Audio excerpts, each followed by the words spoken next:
Sorry I'm late. I was just working on some stuff to get ready for your test and I lost track of time. Your test is not today, by the way, so don't panic. But I meant some review material for the test, and I think I got some things posted this morning. If I go to the modules, I'll change the view here so you can see it. Screen 2 here. Let's see. Yeah, review for test 1 is today. So, well, that's weird. Get that out of the way. Yeah, I put up last year's test 1. And let's see, also a review of, or a list of topics for review. And as well as your formula sheet up there is a bunch of review materials. And I'm going to open the Word documents for those things so they're easier to look at. Let's see.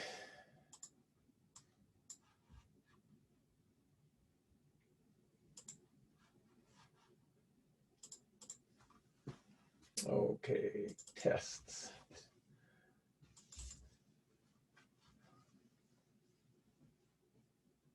Let's see, spring 2021 test 1 review. That's one of the things.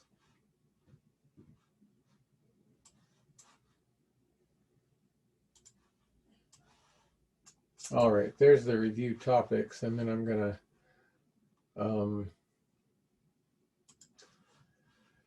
open this other thing as well, spring 21, 2020. Where in the world did I put that test?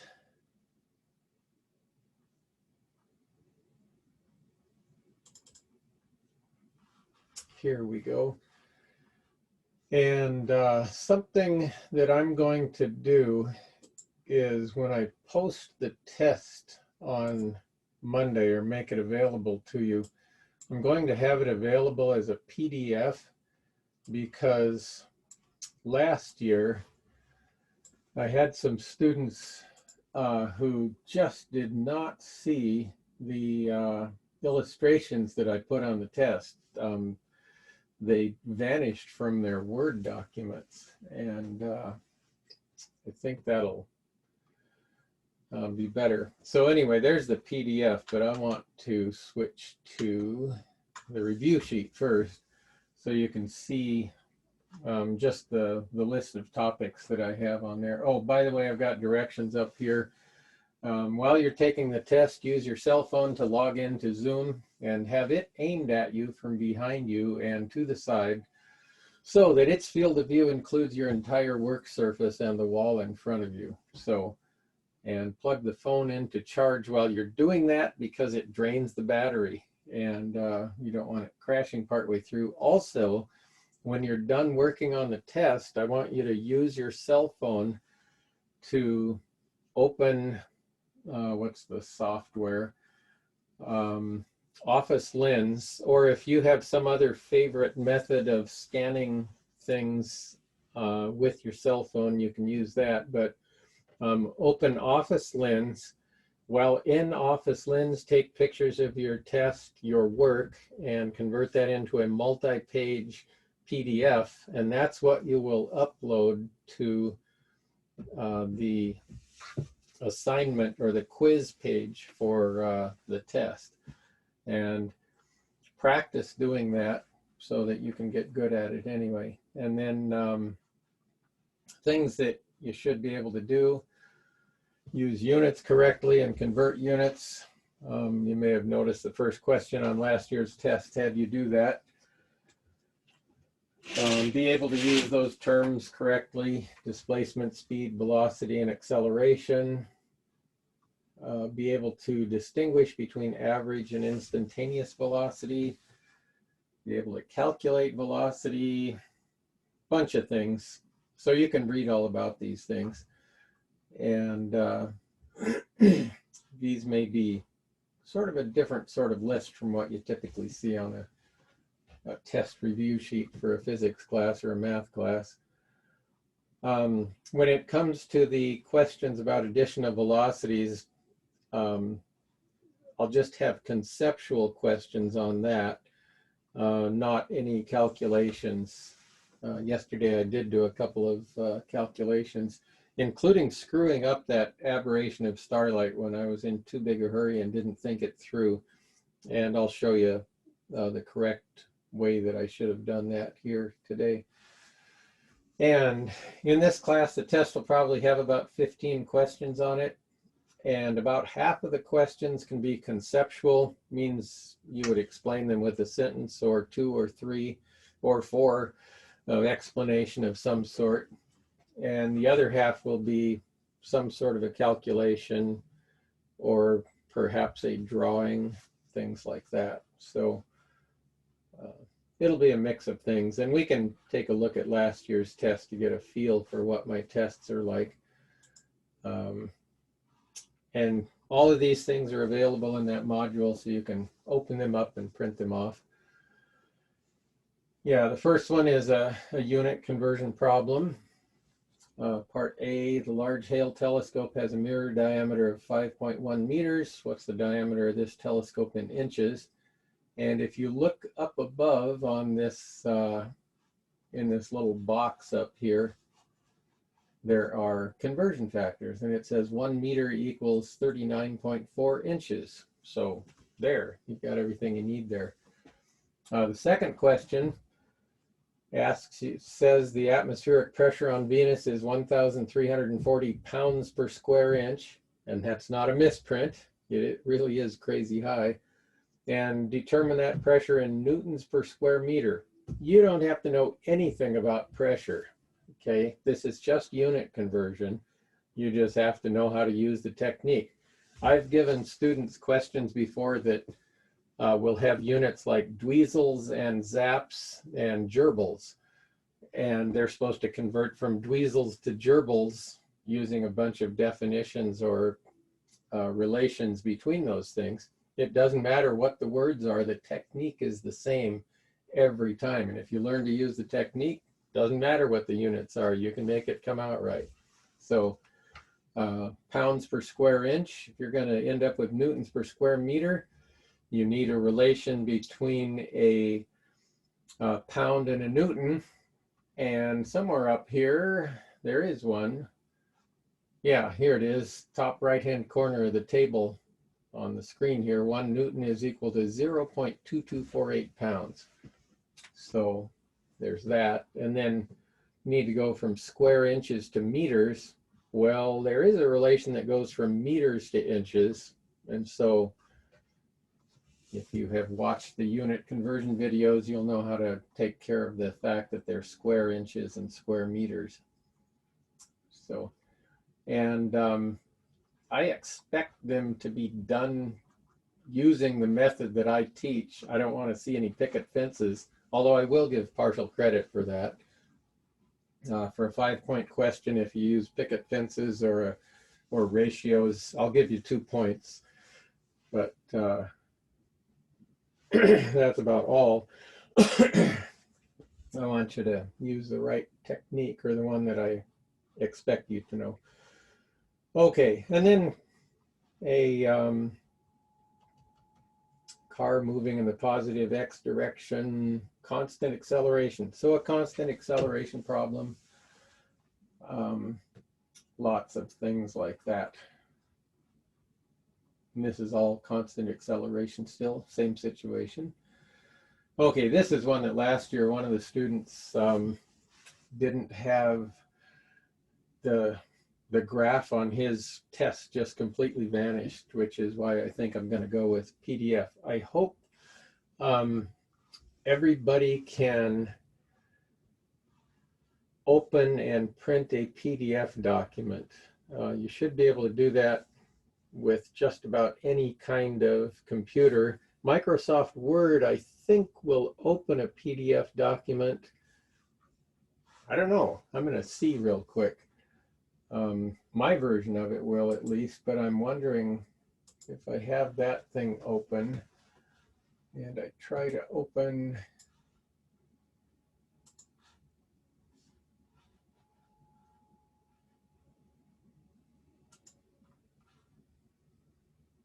if I go into here, can I open, well, it shows PDF documents. Let's see if I can Is open. your unit conversion video the week 1, day 2 thing? Could be. Let me go back and look at those things. Okay, yeah, it just let me open a PDF document. Let me go to the modules and see.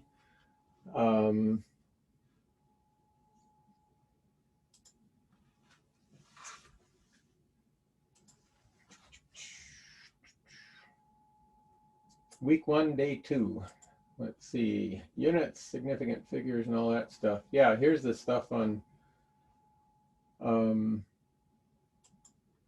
there's something on that. And then this is sort of doing everything at once. However, I do have, if instead of those modules, I go to, or that week 1, day 2 module, down at the very bottom, and let me give myself the student view here, assorted useful files, which is underneath our unit 1 here. But I've got mathematics basics down here. And if I click on that, I've got a whole series of videos on review of scientific notation, using scientific notation on calculators and stuff, which we don't quite need yet, but, and then advanced calculations using scientific notation. But then I've got 3 videos on unit conversion, and I've got one on single step unit conversions, multi-step conversions, and squared and cubed conversion factors. So if you want to practice that stuff, you can go and look at those. I think it's this third one I made a mistake on the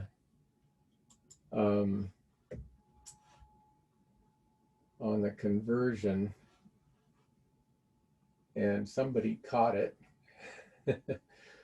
Let's see, yeah, and 920 into this thing I made a mistake. But anyway, these are all things on the techniques for converting units. So, and they're pretty short videos, I think. Let's see, the first one is 12 minutes, and the second one is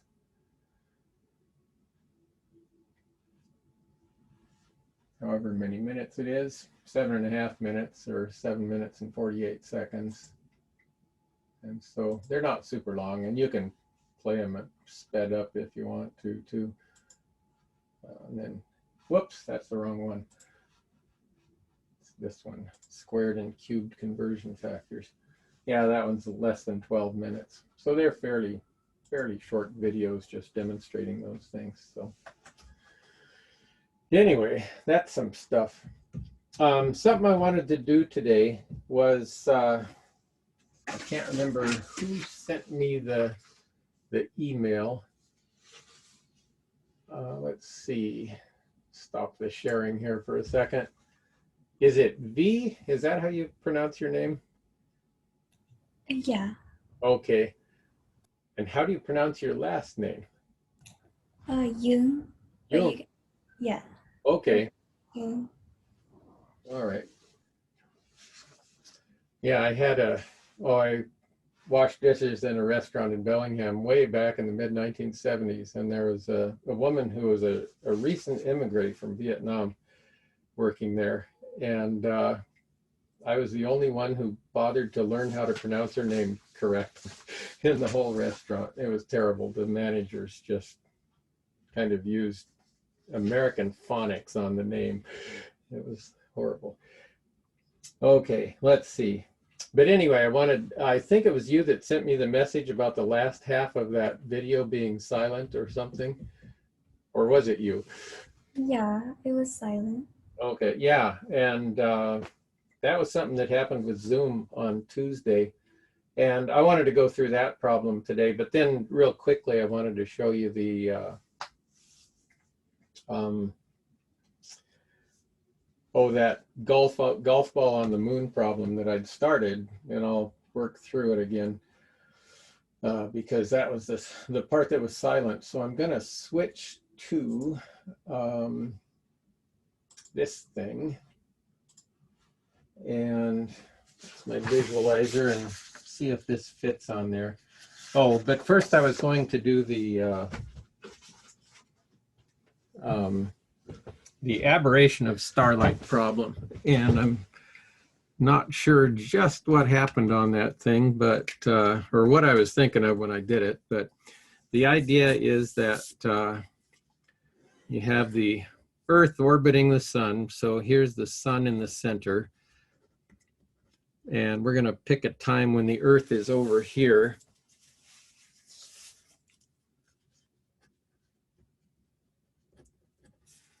And the Earth is going around the sun in this direction like this. So that's the kind of the plane of the Earth's orbit. And I'll just pick some time when the Earth is at a point, and the velocity of the Earth at that instant, this will be the velocity of the Earth with respect to the sun. And I'm not going to plug in the numbers on this thing. I made a recording of it yesterday afternoon that you can have a look at. But this aberration of starlight occurs because it's an addition of velocities problem, and the light is coming from this star shining straight down on the Earth-Sun plane, and stars are so far away that from either side of the Earth's orbit, you look in the same direction to see that star. But because of the motion of the Earth, things are a little bit weird. And so this would represent the velocity of the light with respect to the sun. So in this case, we're going to have the sun being the fixed reference frame, the thing that's not moving. The Earth is moving, and the light from the star is the thing that is moving, but we'd like to figure out the velocity of the light with respect to the Earth.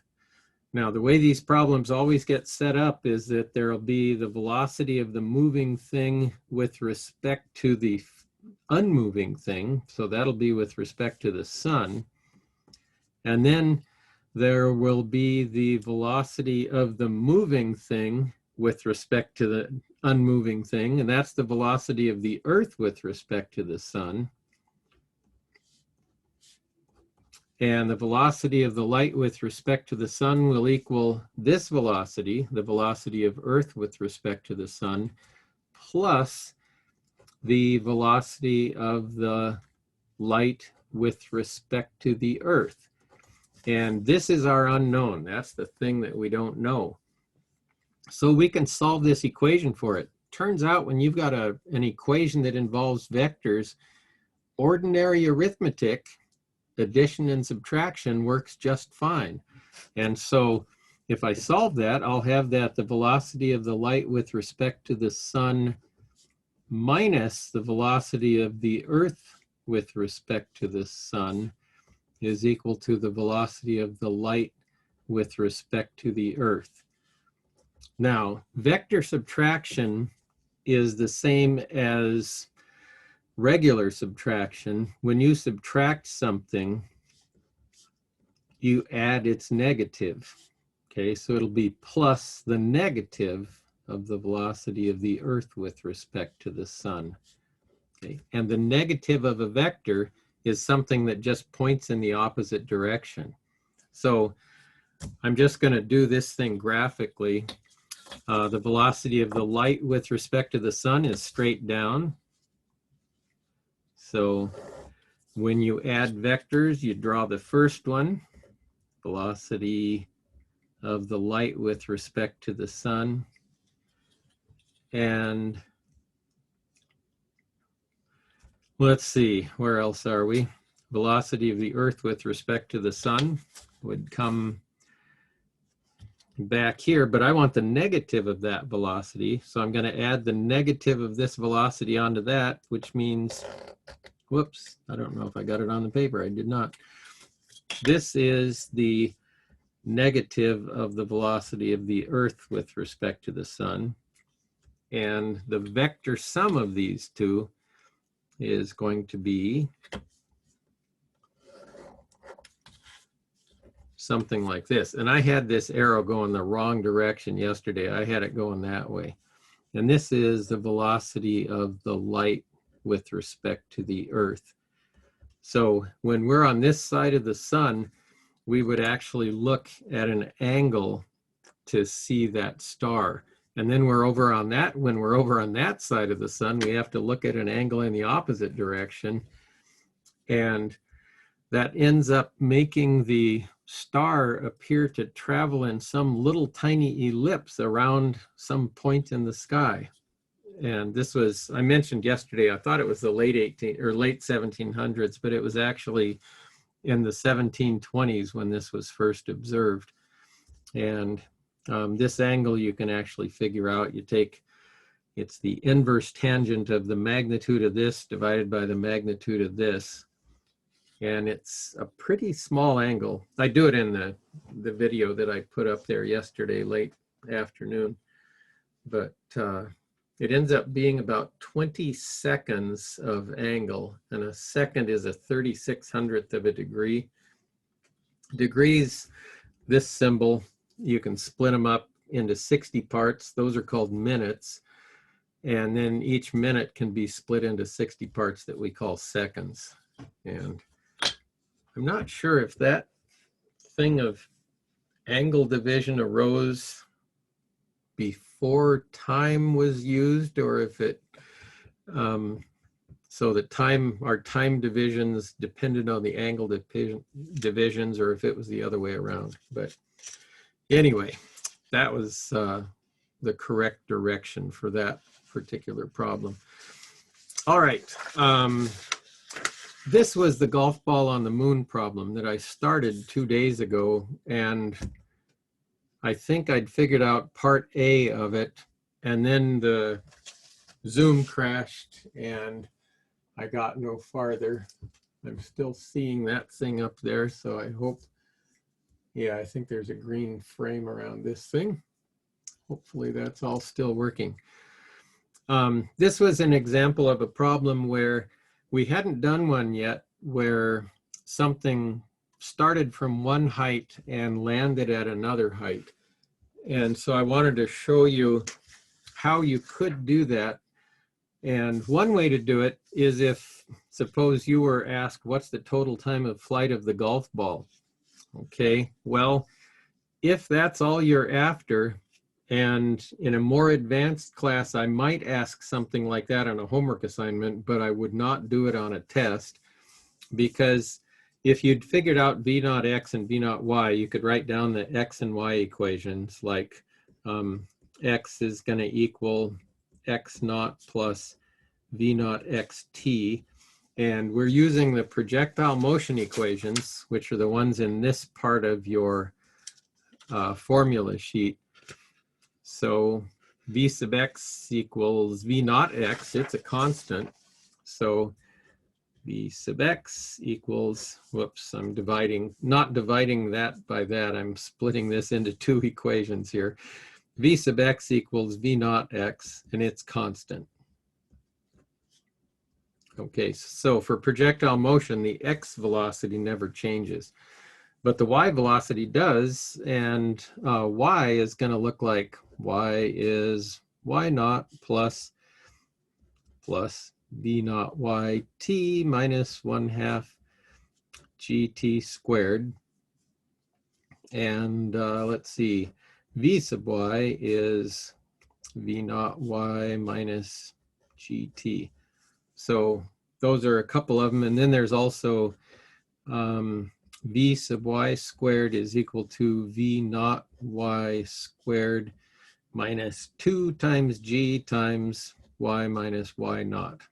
And so those are our projectile motion equations, except we also have V naught X is going to equal V naught cosine theta, and V naught Y is V naught sine theta. And all of these formulas are right there on the formula sheet that I want you to print off before you start the test. So in fact, the hour before you start taking the test, go ahead and print that off. So we have that at any rate. So the first thing I have you do is figure out V naught X and V naught Y. And then I lead you through here. But if you had been asked to find the total time of flight of the golf ball, well, I'm going to figure out V naught Y here so I could show you what it would look like in equation form and why I don't have you do it. The V naught sine theta would be 46.2 meters times the sine meters per second times the sine of 42.5.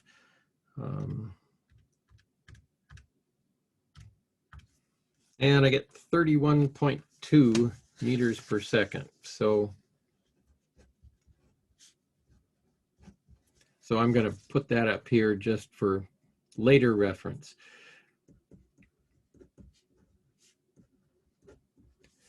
And V naught X, I may as well figure it out while I'm here. 46.2 times cosine of 42.5. And that's 34.1.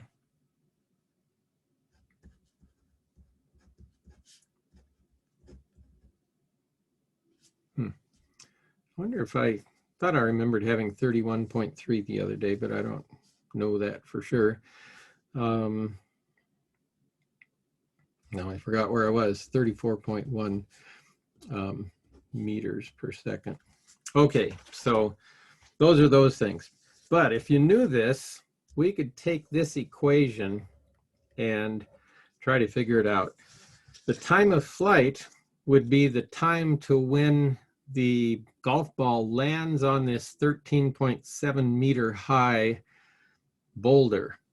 Okay, and so figuring out that time of flight, if we were just doing that, we'd have y equals y naught plus v naught yt minus 1/2 gt squared, and y will be 13.7 meters at the end.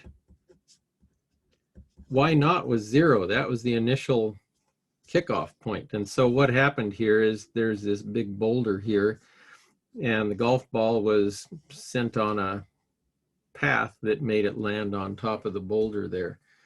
So that's not symmetric like it should be, but it's a sketch. Anyway, this would be 0 plus V naught Y was 31.2 meters per second times T minus 1/2 times 9.81 meters per second squared times T squared. Okay, and if I kick this or bring everything over to the left side, and I'll show you why I'm doing that, I would get, this would become positive 1/2 times, whoops, that's the wrong acceleration, we're on the moon, 1.61 meters per second squared. We'll learn in a few weeks why it's different on the moon, but 1.61 meters per second squared, that's the t squared term. When I bring this to the other side, it becomes negative because things change sign when you take them across the equal sign. So minus 31.2 meters per second times t. And then this will stay positive. It's not going anywhere. So minus 13.7 meters is equal to 0. And that's a quadratic equation with t as the variable. This is like ax squared plus bx plus c is equal to 0. Oh, this was supposed to be positive. It was positive to begin with and should stay there. So a is 1/2 times 1.61, b is minus 31.2, and c is 13.7. And if you were going to solve this thing, you would take it and write it as, let's see, x is going to equal negative b plus or minus the square root of b squared minus 4ac all over 2a. Okay, in algebra, you learned how to use that formula, but you never got numbers like this in algebra. But that's just what nature gives you, is things like this. I hate solving problems, the quadratic equation with numbers that look like that. And so what I did, I'm going to change the view here from the visualizer to just screen 2. Actually, I'll just pop into this thing for a second. And one of the things I had down here under this bottom module was a quadratic equation solver. And I don't know if this is going to open it for me or not, but maybe it is. Well, it's doing it. We'll see if it lets me punch anything into here. I made this Excel file where I can just put the things in there. It probably won't. I'll probably have to download it to make it work.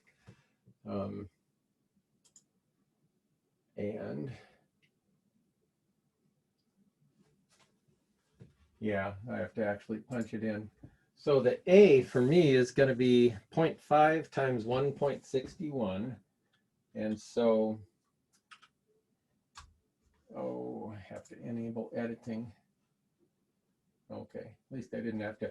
This does have a password to it if you want to look at how I calculate stuff, but 0.5 times 1.61. And then B was minus 31.2. And then C is, on this one, 13.7. And, oh, I think I forgot an equal sign on that one. There we go. Okay, well, it figured out the time of flight for me, and I get two roots. One of them is 38.3 seconds, and the other one is 0.44 seconds. It's the longer of the two times. This actually finds the two times when the ball is at a height of 13.7 meters, and it's at that height on the way up, and then again on the way down.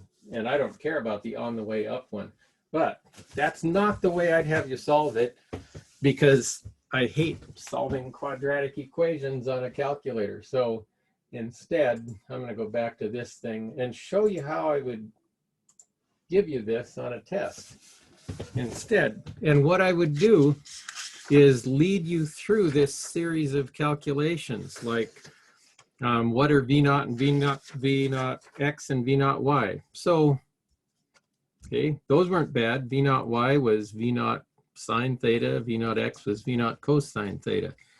B, how long is the ball rising? Well, that's a calculation, but the way that we get it is to think about the velocity in the y direction. Okay, we've got an equation for that, and it is that v sub y is equal to v naught y minus gt. Okay, and when the ball stops rising, v sub y is going to be 0. So I can just say 0 is going to equal v naught y minus gt, or kick the gt across the minus gt and it changes sign, and I'll get gt is equal to v naught y. Now this is only true at that high point when it stops rising for a second, so the time is going to equal v naught y over g. That's how long it'll be rising, and we've done several projectile motion equations where we used that, but that's 31.2 meters per second. But on the moon, the acceleration due to gravity is 1.61 meters per second squared. And so it's going to be rising for a long time, or what seems like a long time anyway.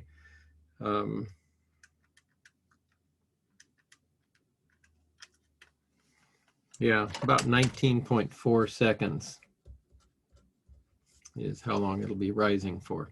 So that's what I would do with that. Then C, what's the maximum height of the ball? Well, the height of the ball is given by the y equation. That's going to equal y naught plus v naught yt minus 1/2 gt squared. And it's y that I don't know in this equation. Y naught I know, it's 0. So that's 0. V naught y is my 31.2 meters per second.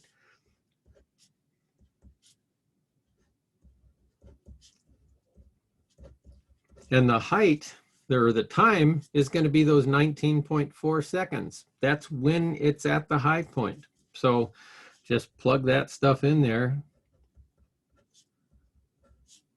Minus 1/2 times 1.61 meters per second squared times, again, the 19.4 seconds.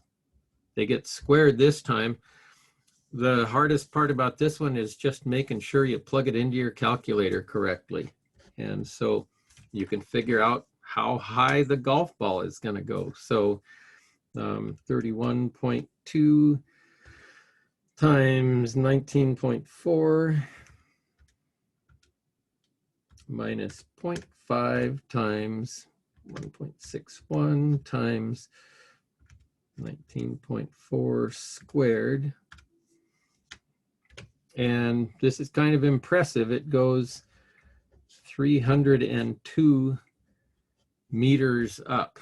So that's like as high as a 75-story building, I think I estimated the other day, or maybe an 80-story building. I don't know. Anyway, skyscraper height.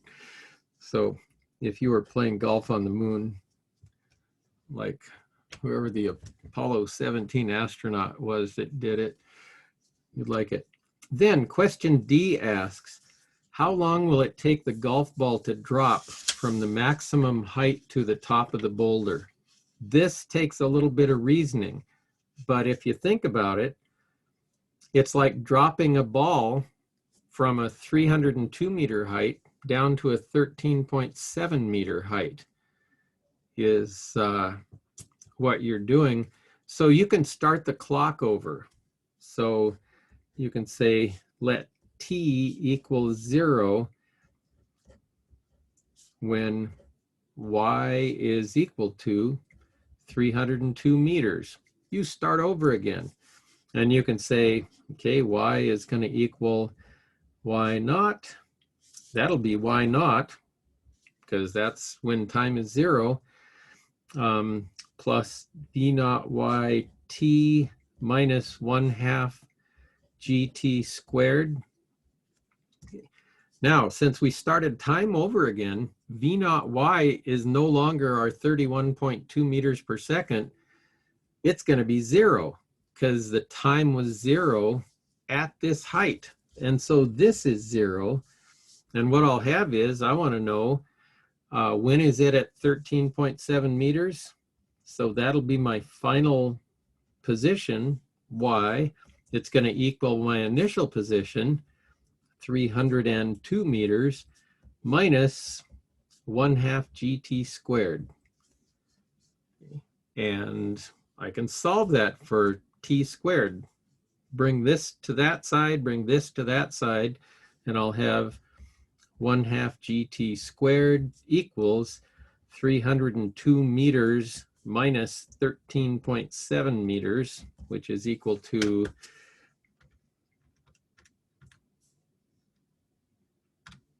it ends up being 289 meters. Yeah, I can only keep 3 significant figures. And this was actually 302.3 meters, which, let me round up, but that's where the uncertainty would lie in that thing. And then you solve for t, and t squared will equal 2 times 289 meters divided by g again. And then remember, that's 1.61 meters per second squared. So I'll just do times 2 on that thing divided by 1.61. And I get a really long time, but this is like 359 seconds, but that's not the time of flight, or the time that it takes to drop down there. The time that it takes to drop will be the square root of that. So, and I get about 18.9 seconds. And that's how long it takes to drop. The next question asks, what's the total time of the flight of the golf ball? Well, the total time of flight is that thing that we figured out earlier on, it was on my Excel spreadsheet and I forgot what it was, but it'll be this time plus this time. This is how long it spent on the way up. This is how much time it spent on the way down. And I managed to figure it out this time without having to use the quadratic formula. Plus I got some interesting stuff along the way.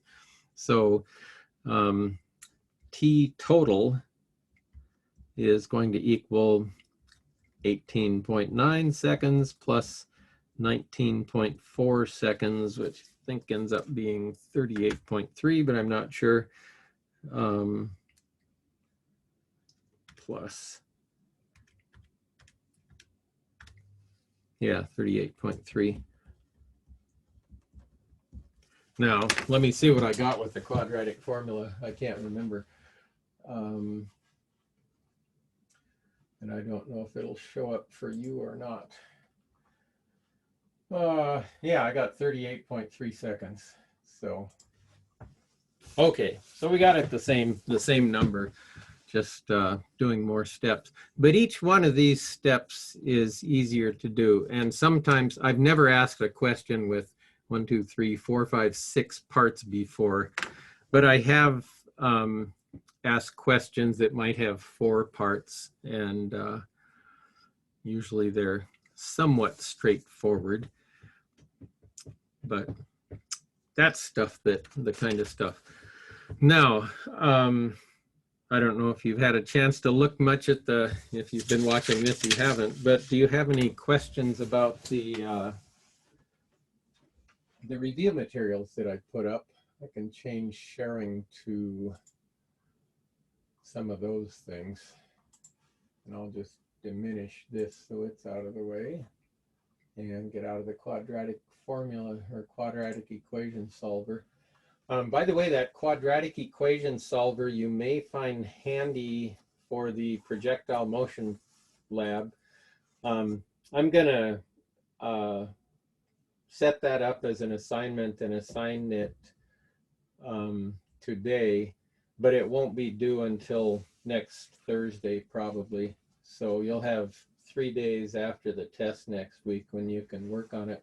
And I'm going to split the class into 2 teams and give each team their own little Zoom meeting site when you can get together and contact each other and figure out just how you're going to do that. You can also do that for studying for the test as well. So if you want to do that. Okay. However, do you have any questions about things that might show up on the test? I have a question about number 10 on the review test. Okay, let me call that up. Let's see.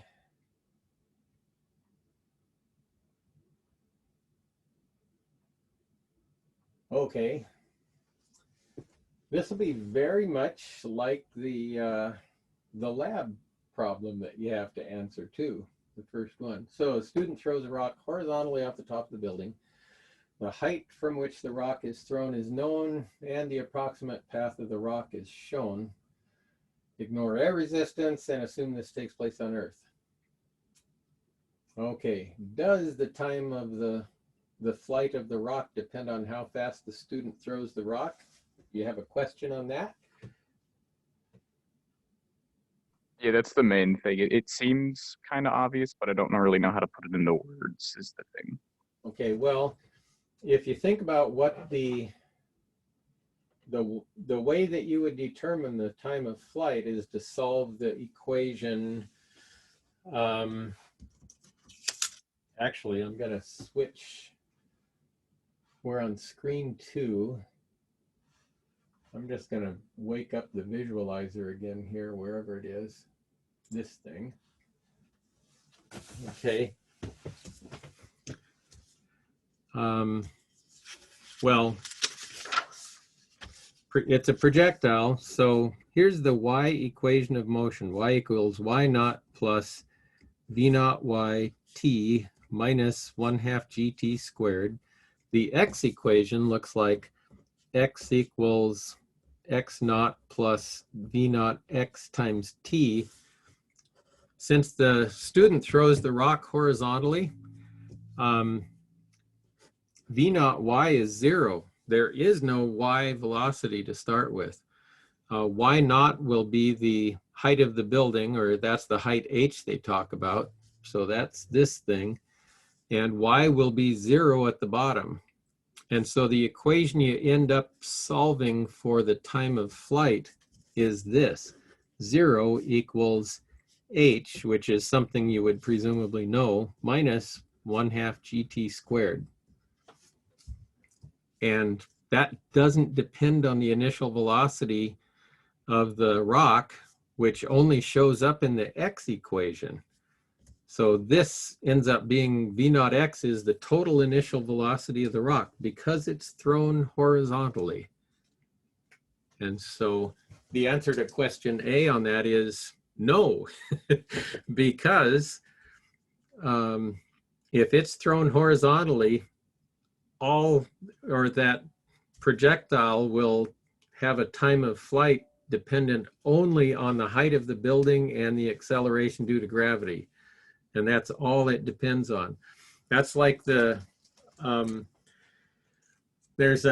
some videos on YouTube of this. There was a Mythbusters episode where they fired a bullet horizontally out of gun, and at the same instant, first they calculated where it was going to land in this building, and then they'd done tests to figure that out. But at the same instant, they dropped a bullet from the same height as the gun, and they showed that they hit the ground at the same time to the best of their ability to measure. So if you fire a bullet horizontally and at the same time just drop a bullet from the same height as the barrel of the gun, it'll do that. I used to do a demonstration in class when we had live classes where I'd have a desktop and then the floor is down there. And I would put a couple of pennies on the desktop, one right here and one right here. And then I would pivot a meter stick so that it knocked the 2 pennies off of the desktop at the same time. But this end of the meter stick was not moving very fast. This end of the meter stick that hit the penny out there was moving much faster. In fact, I would move this penny in way over here. And what you'd hear when you listened for the drops of the pennies is that they hit the floor simultaneously. They both got hit at the same time, but one of them was barely moving sideways at all, and the other one would end up a few feet away. So one of them would drop about right here, and the other one would drop way over here. The time of the flight was independent of how fast they happened to be going when they left the desk.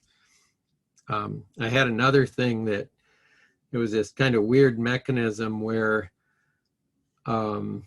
it had a ball bearing that had a hole in the middle of it, and it was a metal shaft, and you kind of loaded this thing by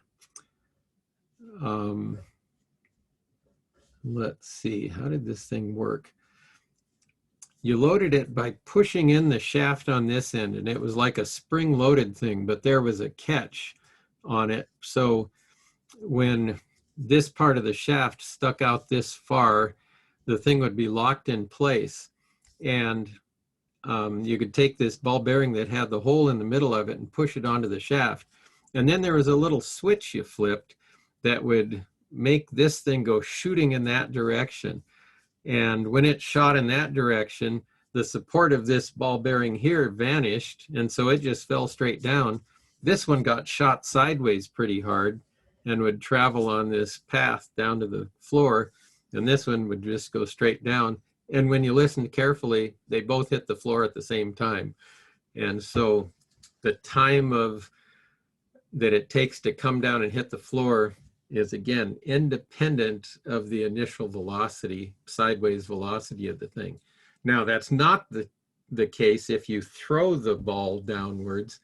Then it depends on the initial velocity. But if you throw the ball horizontally, it doesn't matter how fast it's going.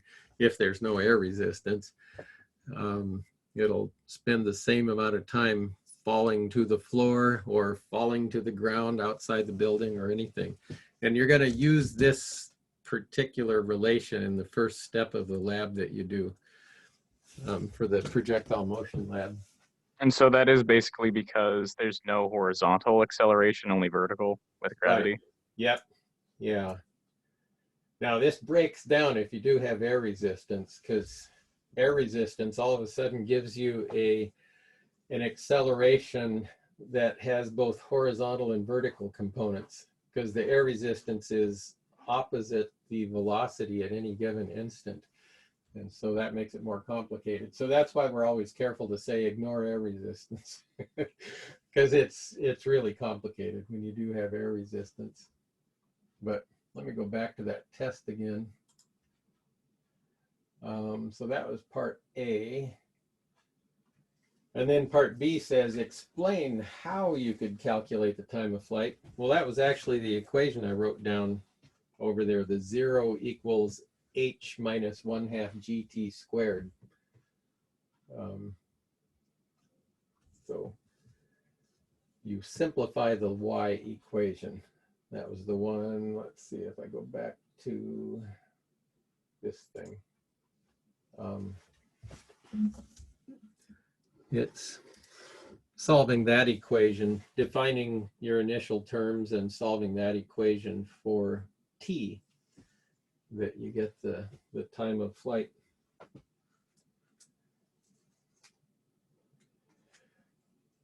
Well, we're usually done at this time, but I'm willing to keep going if people have more questions, if you see any other ones on that test. And then I'll be around on, let's see, Saturday I've got a quick trip over to Bremerton and back, but well, not that quick, because it's a ways to Bremerton and there's a couple of ferry rides tossed into the mix. But anyway, I won't be available Saturday, but I will be around pretty much all of the day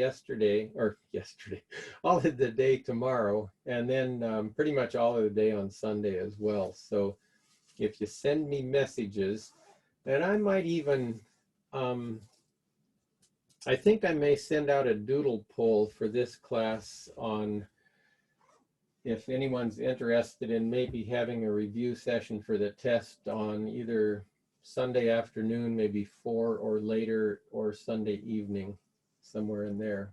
And so once you've had a chance to look at last year's test and maybe look at some of the practice problems for the test that I put up on Sapling, if some of those seem troublesome. So, Do you think you could create an answer key to the test, or not the test, but like the practice test? So last year's? yeah, because it would be really kind of easy just to go through it and just kind of, go through it and practice it, but also have some like instant feedback to know if you're doing it right or not. I can do something like that and just stick it up as a, so let me make a note for that. Answer key.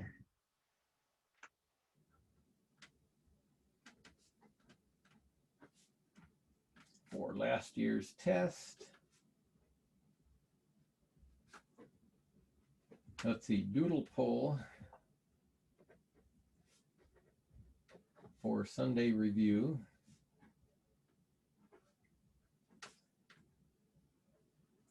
And what was the other thing I wanted to do? Oh, lab. Yeah, I'm just going to put lab with exclamation marks. I've got several things I want to do for that. And I think that should be okay. So yeah, I could do that. Does anyone else have any questions? I have no idea where I'm at right now. There we are.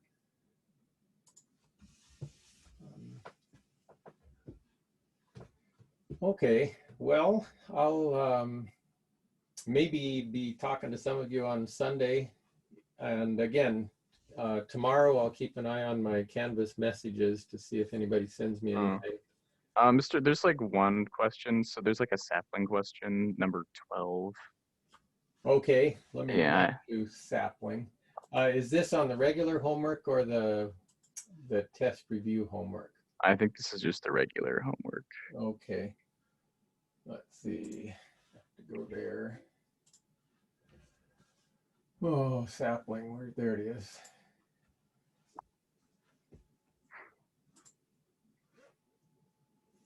Oh man, what is my password for sapling? I don't remember. I'll have to.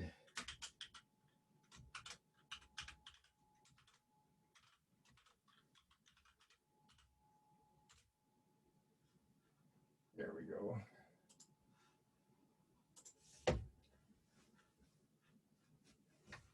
Oh, you have to get in the right class. Spring 21. Achieve is the evolution of sapling. Okay. Let's see, vectors and projectile motion, I'm guessing. And Yep. Question 12.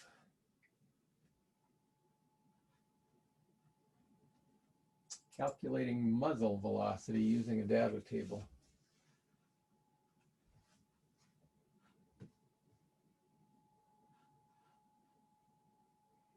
Let's see, what's it say?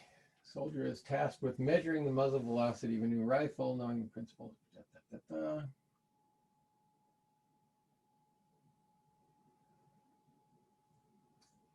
Oh, okay. So he hangs a target at a distance d, 1.10 times 10 squared meters from the end of the barrel.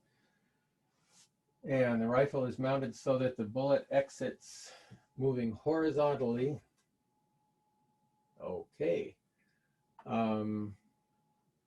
After 6 trials, the soldier tabulates the values he measures for the vertical distance h. Okay, so this is like throwing the rock and having it drop a height h, except in this case, you've got a range of values for h, and so you need to calculate the average of that, is what you need to do, of the drop height. And then go back to, where is it? Oh, did I turn it off? No, I didn't. There it is. Go back to this thing. And once you get that average drop distance, solve that equation right there for the time. And that's the time of flight. And then knowing how far it went, you can calculate the muzzle velocity. Does that make sense? So you would, okay, so you calculate time using the 0 equals h minus 1/2 gt squared. Yep. Okay, and then once you have time, you plug it into the x equals x naught t thing. Yeah. Except x naught is 0. Right, yeah. So then your answer would be v naught x, basically. Yep. Yeah. Okay. Yeah, that x is 110 meters and t is whatever time you figure out from the other one. Okay. Yeah. And the most accurate muzzle velocity is the one that you'll get by averaging these things, presumably. If your data has a normal distribution, I guess is what you'd call it. Oh, I wasn't showing you. Shoot. Let's see. But here's the equation that you'll be using to figure that out, because anytime something is fired horizontally, the v naught y is 0, so this middle term disappears on you. And things can simplify quite a bit. You can usually define either y or y naught to be 0 on these things. And so it'll break down to an equation that's that complicated by the time you're done, if it's fired horizontally. So let's see, I'm just curious. Have I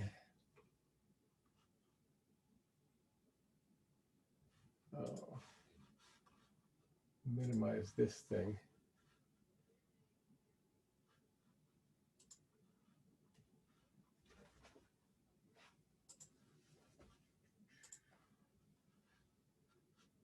Oh, it was not.